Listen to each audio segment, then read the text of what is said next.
Manœuvre, combine, jeu de dupes. La dissolution a attisé les convoitises, exacerbé les ambitions. Les cartes ont été redistribuées. Chacun se dit vainqueur, y compris le vrai perdant, et unique perdant en réalité, Macron, qui peut néanmoins encore agir à sa guise, grâce ou à cause de la compromission du nouveau Front populaire. Comment s'en étonner quand on sait comment se comportent les socialistes, et du Rassemblement national. À moins que, dans un sursaut de civisme, pour ne pas dire d'humanité, quand on voit l'état de la France, l'état moral, l'état psychique, l'état physique, économique, à moins que, eh bien ces deux groupes qui sont maîtres de l'Assemblée nationale, qui en réalité gouvernent, ont la capacité de gouverner le pays, à moins que ces deux groupes décident d'en finir d'un commun accord, au moins une fois dans leur existence, d'un commun accord, d'en finir avec Macron, en le censurant, comme le préconise François Boulot, ou en le destituant, comme le demande depuis 2018 François Asselineau, en vertu de l'article 68, rejoint par Florian Philippot et Nicolas Dupont-Aignan. La rhétorique du Front républicain est un trompe-couillon.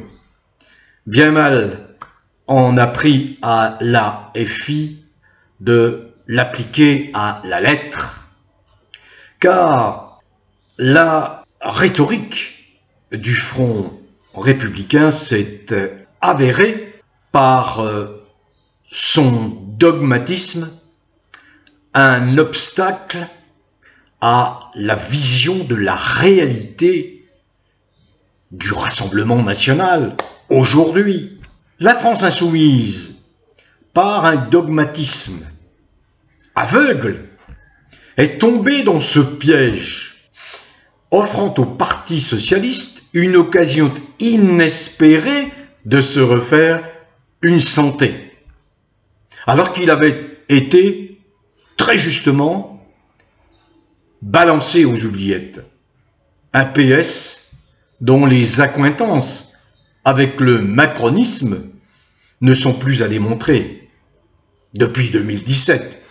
Déjà en 2017, mais surtout en 2022, qui aurait dû voir l'éjection de Macron, ce qu'attendait une très forte majorité de Français, eh bien la gauche dogmatique, dont la France insoumise, avait appelé à faire barrage à l'extrême droite, comme si le Rassemblement national pouvait être catalogué ad vitam aeternam parti extrémiste. Certes, il l'a été, naguère, et il est encore, quand il affiche cette obsession sécuritaire et son positionnement anti-immigré. Alors le résultat, eh bien la gauche a fait réélire Macron en 2022, sachant pourtant le désastre causé à la France aux catégories les plus fragiles par ce psychopathe depuis 2017 et en particulier pendant la fausse crise sanitaire entre 2020 et 2022, période pendant laquelle la gauche, la France insoumise, a mis ses pas dans les pas du fou Macron, avec les conséquences sanitaires dramatiques que l'on sait.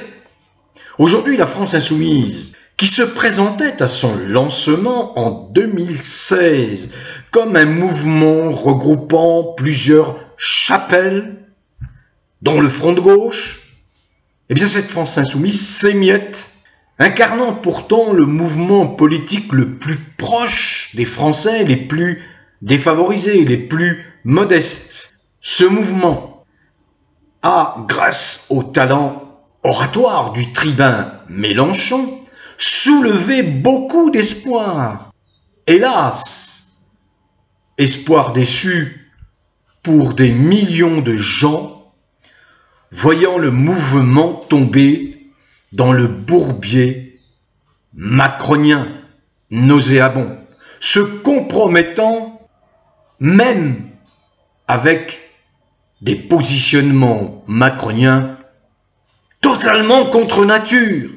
Malgré l'illusoire poussée de la gauche aux législatives de 2022, celle-ci n'a pas transformé l'essai à l'occasion des présentes législatives des 30 juin et 7 juillet. Erreur stratégique grossière de la France insoumise qui a cru possible de réanimer la flamme du concept Front populaire avec ses ennemis intimes du Parti socialiste, passé depuis belle lurette dans le camp mondialiste, avec assujettissement total aux États-Unis et à la finance. Quel était pourtant le principal péril? Rejeter le risque de l'avènement du Rassemblement national diabolisé à outrance par les merdias aux ordres des oligarques et de Macron, et accepter la vassalisation au mondialisme. De fait, c'est ce qu'a fait la France insoumise. Elle a accepté, sans maudire, la vassalisation au mondialisme, sous prétexte de rejeter le diable. La rhétorique du dogme l'a une fois encore emporté. La stérile rhétorique du dogme l'a une fois encore emporté. Les socialos, madrés, rusés, rient encore sous cap du bon tour qu'ils viennent de jouer à la France insoumise. Un tour de con. Et ils n'y ont rien vu. Empêtrés qu'ils sont dans cette France insoumise à gérer des querelles intestines. Ils n'étaient pourtant qu'à deviner la jubilation à peine dissimulée de Hollande le comique le soir de son retour triomphal ce 7 juillet à Tulle après son élection. Mélenchon, Hollande, voyons, ces deux-là se détestent copieusement depuis des lustres, depuis même la création du Parti socialiste par François Mitterrand. Crédulité, naïveté et enfermement dogmatique, voire stupidité, ont conduit la France insoumise à commettre une erreur stratégique grossière, qui prive aujourd'hui ce mouvement populaire d'une place prépondérante sur la scène politique française. Niqués par les socialos qu'ils ont contribué à remettre en selle, des socialos qui n'attendaient pas ce miracle, hein, et qui n'auront absolument aucun état d'âme à rejoindre la future coalition macroniste. Peut-être même fourniront-ils le nom du premier sinistre à Macron, des socialos, à l'image du sioniste va-t-en-guerre, anti-russe, Glucksmann. Mais qu'est-ce qu'il a de socialiste, si tant est qu'on puisse encore donner un sens, accorder un sens à ce mot socialiste? L'ancien Premier ministre de Chirac, Dominique de Villepin, ne s'y trompe pas, il a bien compris ce jeu malsain et sordide, considérant avec franchise, pourtant il n'est pas de gauche, de Villepin, la justesse des positions de la France insoumise en politique étrangère.